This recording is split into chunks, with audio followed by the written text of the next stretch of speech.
Ankleshwar public school ખાતે વિજ્ઞાન અને ચિત્ર પ્રદર્શન યોજાયું, જેમાં 2024ના વર્ષ માટે વિકસિત ભારત માટે સ્વદેશી ટેકનોલોજીની થીમ પર વિજ્ઞાન દિવસની ઉજવણી કરવામાં આવી હતી। આ પ્રદર્શનની શુભ શરૂઆત શાળાના પ્રમુખ નાઝુ ફડવાલા, એડવોકેટ ફિરદોસબેન મંસૂર અને હસીનભાઈ પટેલના હસ્તે અન્ય ટ્રસ્ટીઓ, સ્કૂલના આચાર્ય અને અન્ય શિક્ષકો દ્વારા રિબીન કટ કરી ખુલ્લું મૂકવાયું હતું। ધોરણ 6 થી 9ના વિદ્યાર્થીઓએ વિજ્ઞાનના શિક્ષકોના માર્ગદર્શન હેઠળ વિજ્ઞાન પ્રત્યેનો અભિગમ મેળવવા અવનવા મોડલના પ્રયોગો રજૂ કર્યા હતા। વિદ્યાર્થીઓ દ્વારા વિવિધ પ્રકારના બનાવેલ વિજ્ઞાનના મોડલ તૈયાર કરી વાલીઓને અને ઉપસ્થિત મહેમાનોને વિજ્ઞાનના વિવિધ મોડેલની વિસ્તારપૂર્વકની સમજ વિદ્યાર્થીઓ દ્વારા આપી હતી। વાલીશ્રીઓએ પણ આ પ્રદર્શનની ઉમળકાભેર મુલાકાત લઈ વિદ્યાર્થીઓને શુભેચ્છાઓ અને અભિનંદન પાઠવી પ્રોત્સાહિત કર્યા હતા। यूं ही नहीं मिलती मंजिल राही को एक जुनून सा दिल में जगाना पड़ता है। किसी ने पूछा चिड़िया से कि कैसे बनाते हो तुम अपना आशियाना। चिड़िया ने मुस्कुरा कर बोला, उड़ान भरनी पड़ती है बार बार, तिनका तिनका जुड़ाना पड़ता है, तब जाके मंजिल मिलती।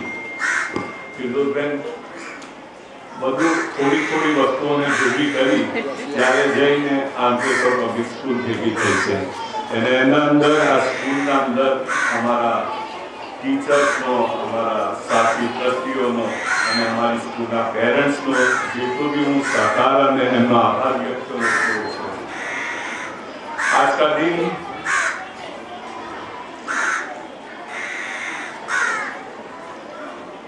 लोगों के लिए प्रेरणा का दिन है, क्योंकि एक लड़का फिजियोथेरेपी से निकला, उसको ब्रिटेन में जाने के लिए ऑक्सफोर्ड यूनिवर्सिटी में पहुंचने के लिए आमंत्रित किया और वो जाने के लिए निकला।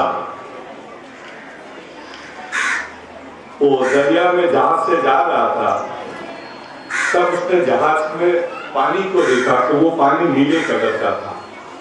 तब उसके दिमाग में एक सोच आई कि पानी नीला क्यों है दरिया का।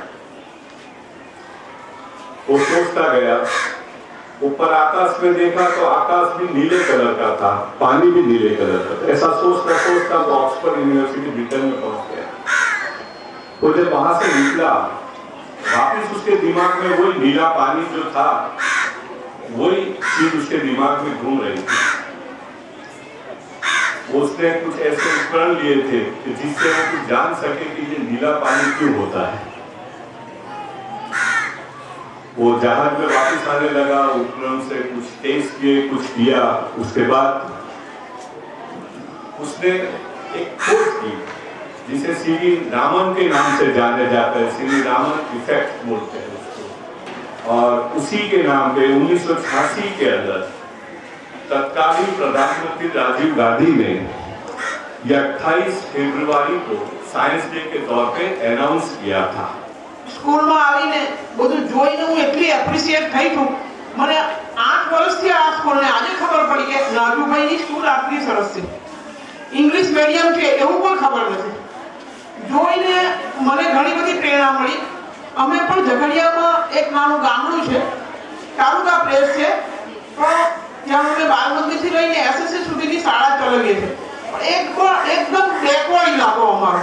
એટલે આજે મેં આ બધું જોઈને મને એક નવી પ્રેરણા જાગી, મને નવું મતલબ મગજમાં ખ્યાલ આવ્યો કે ખરેખર નાજુભાઈ એક નવું સ્કૂલ બનાવી છે, અમારે બી કંઈક આ જોઈને કંઈક કરવું જોઈએ એવું મને સતત ઘરની બેઠી થાય એવો વિચાર સતાવે।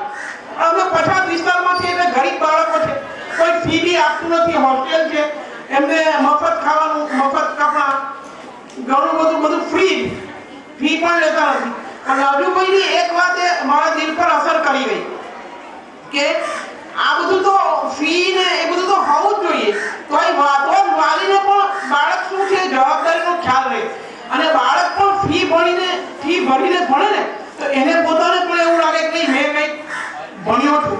બાકી પછી કોઈ કિંમત નથી કરતું જ્યારે મફત ચોપડા મળી જાય, મફત કપડા મળી જાય, વગર ફીએ ભણવાનું। આજે મને એવો અહેસાસ થયો કે બાળકોને કોઈ કિંમત નથી હોતી, પછી એ ભણેલાની બી નથી હોતી। એટલે હવે વારંવાર નાજુભાઈને મળીશું, આ સ્કૂલના ટીચરોને મળીશું, સ્કૂલના બાળકોને મળીશું, અમારા શિક્ષકોને પણ અમે લાવીશું કે તમે જુઓ અને અમે કંઈક સુધારવાની અમને પણ તક આજે મળી છે એવું મને લાગે છે। પિન્ટુ મોદી, જનસાક્ષી ન્યૂઝ, અંકલેશ્વર.